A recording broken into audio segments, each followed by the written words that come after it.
Alright folks, thanks for coming back and checking out another onboarding video for Paragon. So this is our first game after the existing January 2018 tutorial.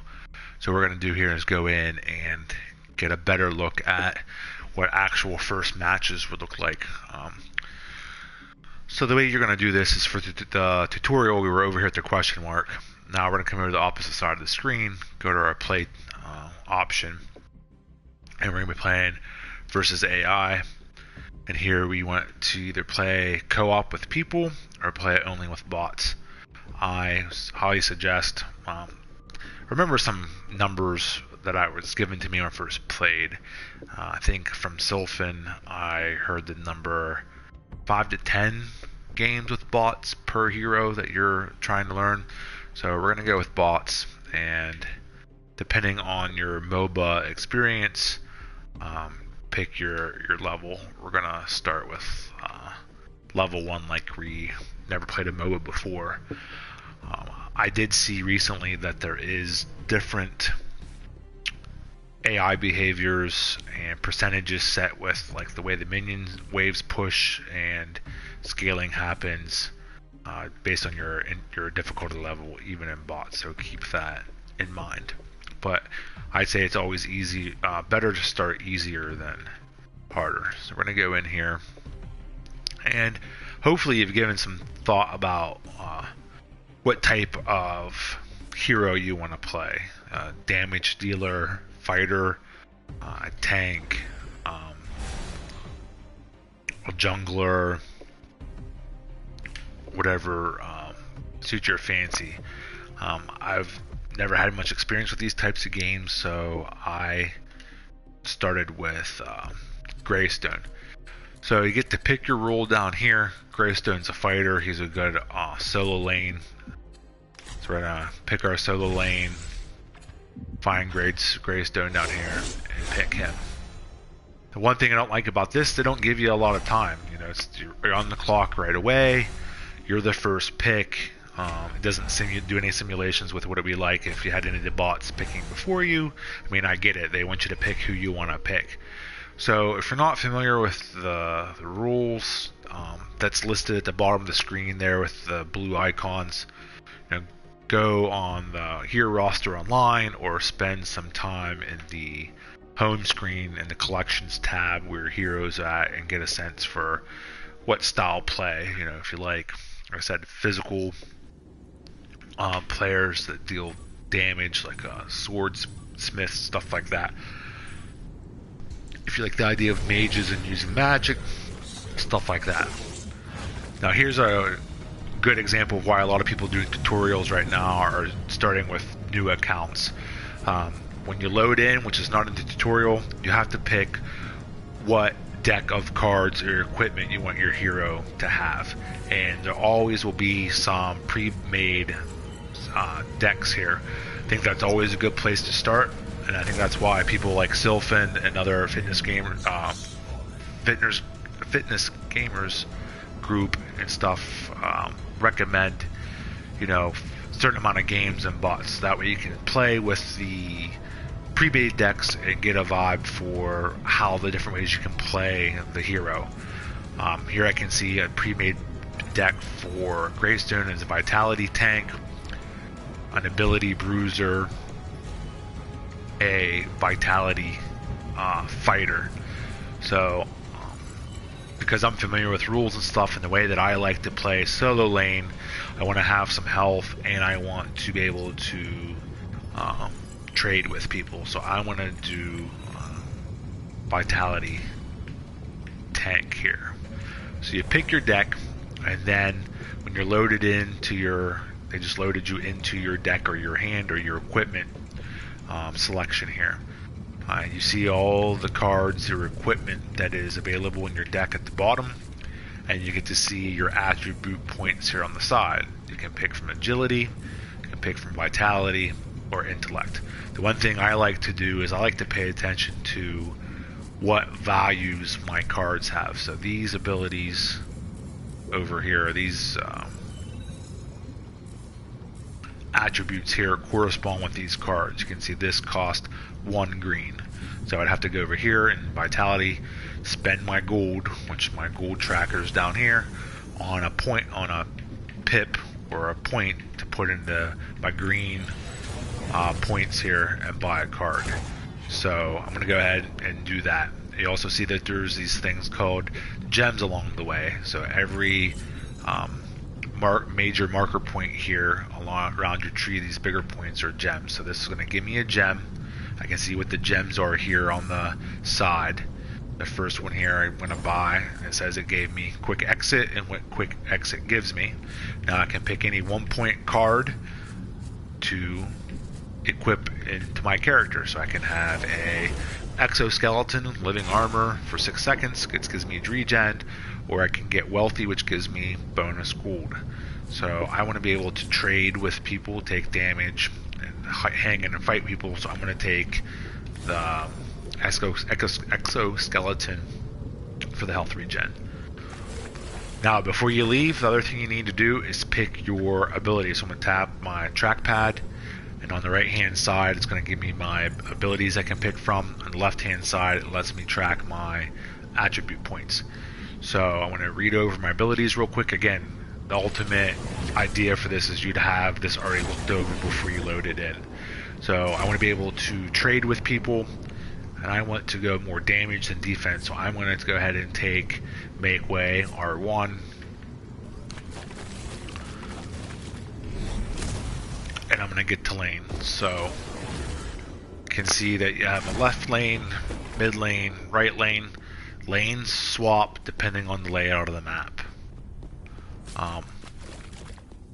Another thing that the tutorial doesn't do, because it's a single lane map, is I always look midway down the map here in the left lane and right lane. On the left lane you'll see there's a gray circle icon. That is where what you'll learn later on is called Raptors, which is a buff camp. The carry and support players will always go to that, wherever that side of the map that buff's on. So wherever that gray buff is there, it's about the 9 o'clock point on the map, slightly inside the left lane is Raptors. And down here where I'm getting most parallel to, you see a purple, red, fuchsia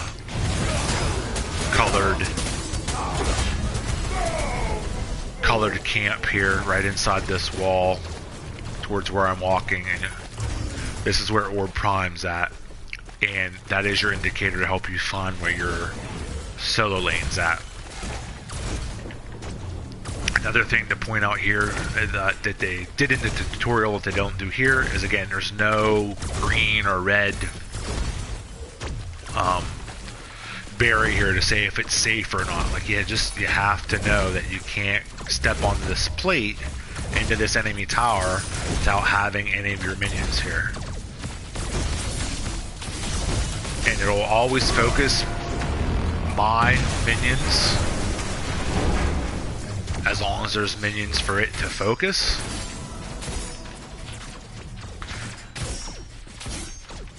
Unless I hit an enemy hero inside, and then it'll track onto me. Now here, another thing that we talked about in the tutorial that they don't simulate, which I can simulate now, is a slow push. So you can see I have 1, 2, 3, 4 ranged minions. And they have 2 ranged minions. So if I let this lane go, my ranged minions will delete their minions faster than they can fight back, and this lane will continue. My minions will continue to grow and push forward. Also, again, we actually had the enemy hero here get taken out by a minion wave. That's not going to happen in a real game, and as you adjust the AI to more difficult level, they're going to retreat sooner. They're not going to interact with my minion wave. And I'm just going to stand here and just want to really illustrate how a lane push works.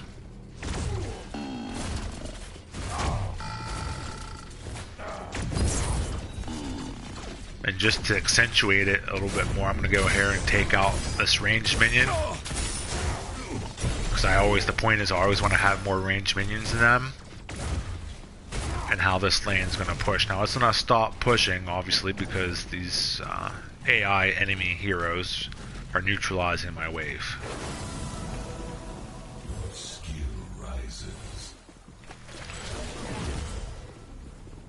Now everybody's display here is going to look a little bit different. I have mine set for my health bar at the top in green, my mana bar at the top in the purple color, skills at the bottom, and then I have the, I think it's called the advanced hero info set up in the left hand corner. So as I kill minions, as I kill enemy heroes, I'm going to earn gold. I'm going to passively earn gold over time.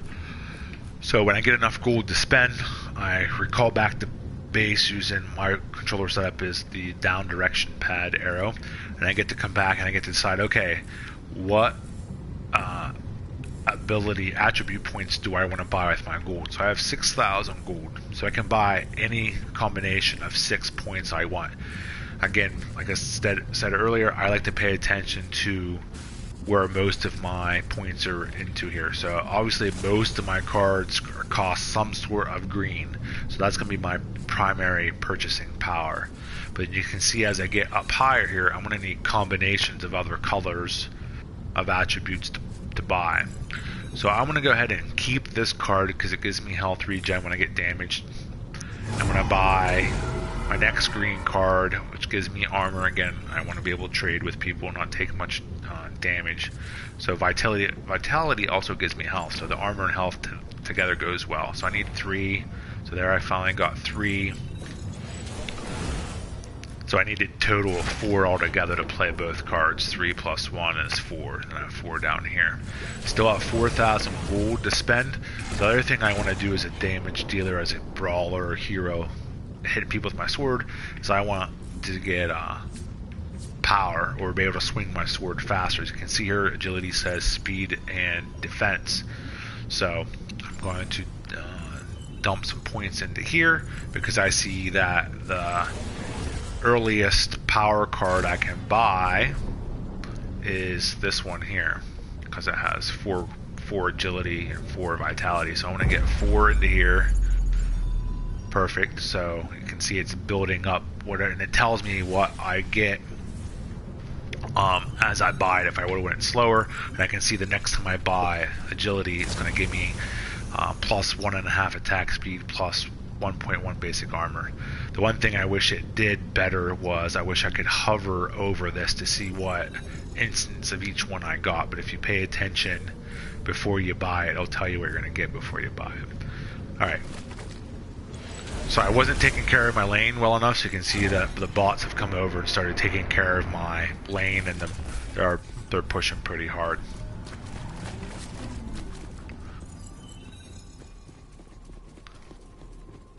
I'm not going to go over strategies or anything here. I can do that as bot matches get higher.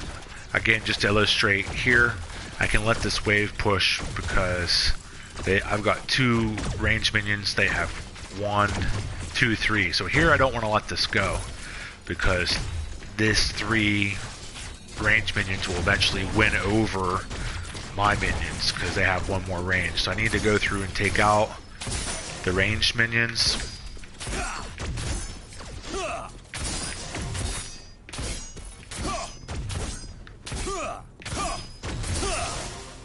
So now I've got 1 more melee minion, so they'll win that fight, and now I have 2 more ranged minions, so this wave will push on its own.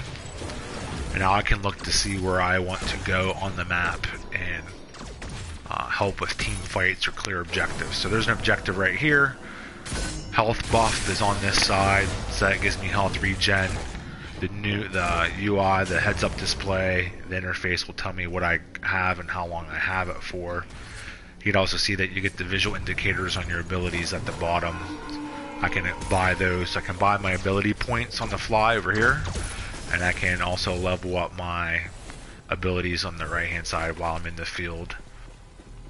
So again, I'm interested in doing damage, so I'm going to keep taking my damage-oriented skills. See how well this lane's pushing, so I'm going to let it push. The power of the orb is yours. And I'm just going to look into where I can go to help my teammates out.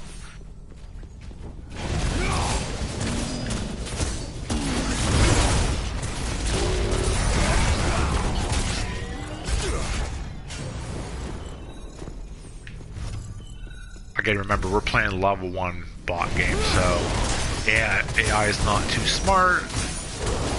Doesn't take much to get overtuned and wipe people out.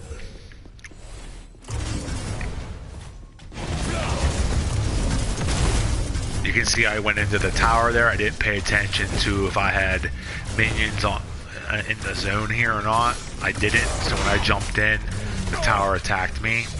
And if I would have retaliated on that steal while I was inside like this, you'll notice that the targeting moves to me on the turret, so I'm going to step back out so it can take over the minions. And again, I'm a big lane management person, so I'm always looking here. I mentioned earlier, I'm going to slow play this lane, so I'm not going to do any damage to the minions until their health bar turns red, and I'm going to last hit them so that way I get maximum amount of gold and experience.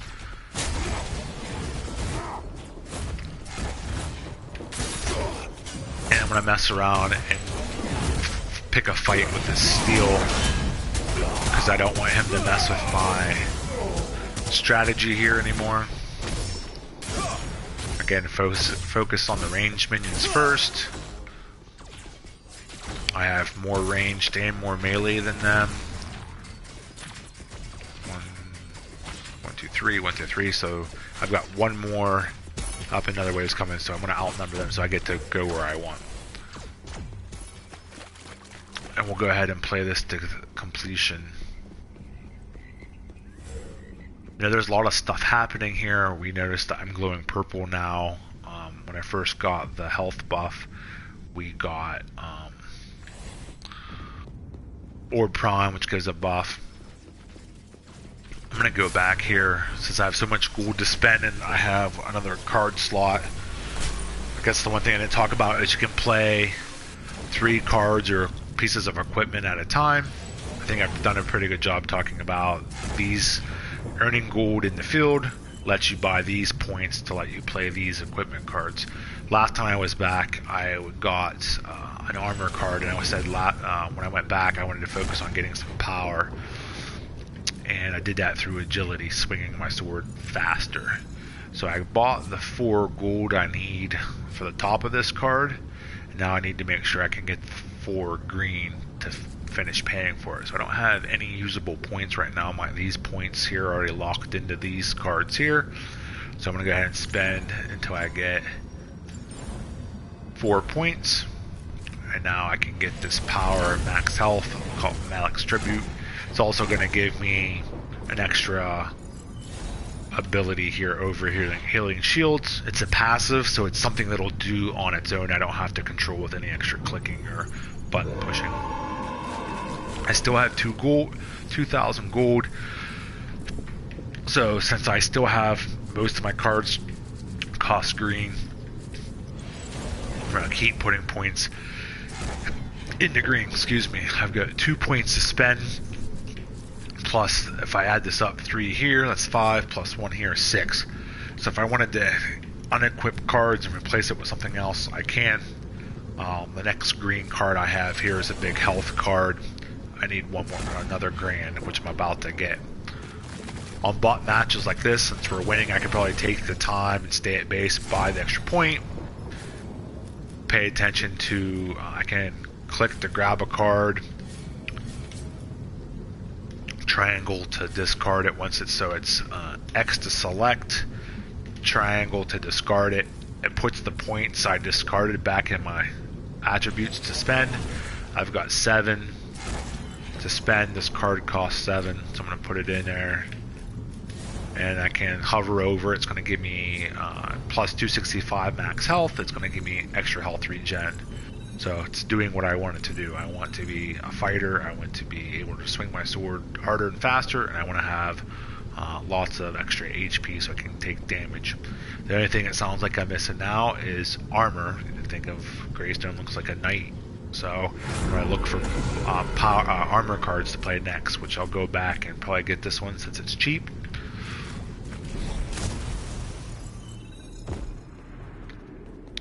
So the goal I have right now is to save up 3,000 gold so I can buy 3 extra points of green or vitality so I can buy that card.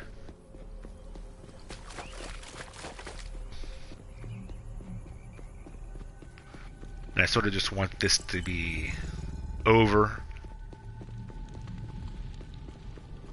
So I'm going to go over here and help my team take out this tower. Remember from our tutorial I talked about that you have a level 1 and 2 tower and then it turns into a bigger, the last big tower is called an inhibitor. Again, I noticed where the terrain changes from safe terrain to this plate where it's going to be in range of the target. There was only 1 minion left. They killed it, so if I go in there it'll cause me damage. I don't want to do that, so I want to wait for the next wave to come in. Here it comes. So I want to wait for this minion to get in here, start taking shots from the tower, damage the tower until it's gone, and then to finish the match, what we're going to do is the same thing, is we want to make sure there's minions inside this threshold right here. If there are, I can go in and attack. The other thing that you'll notice here at the end, it'll tell you how many minions that you have supporting you in this range. It started out like 5, now it's down to 1, now it's down to 0, so now the core targets me. So I have to leave the area until minions come in, cross the threshold again. Now I have 5, 3 minions helping me out. It goes down to 1, so I want to get out. And then since I don't have any minions, and I see that these minions are fighting each other, again I want to get rid of these so they can go up to the core freely. Go ahead and jump on this enemy hero, get rid of him so he's no longer in our way. Take these minions out so they don't block mine. Let them cross the threshold, and I'll get 8 supporting, and that'll be more than enough to take care of the tower, and we're at the end of the match. So there's another quick video, tutorial style, going from an actual tutorial playthrough with some commentary to moving into your first bot match. Thanks for watching. If you have any questions, just like the other videos, I'll interact with comment sections. Leave your comments below. Last parting comments is, again, take a look at the hero roster before you load in, because you don't have a lot of time to pick. Get an idea for what type of hero you want to play. I know I talked about the map and how to tell which lane to go to and who played. I didn't really say who played which roles, but other than a fighter is a good person to play solo, and how you can tell what lane is solo.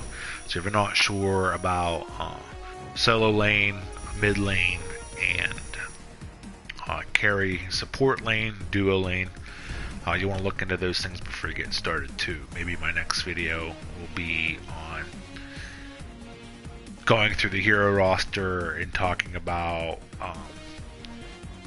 my viewpoint on traditional rules and where they go on a map, and then loading in with those heroes. If you got ideas for other things you want covered on tutorial series, just let me know. Again, thanks for watching.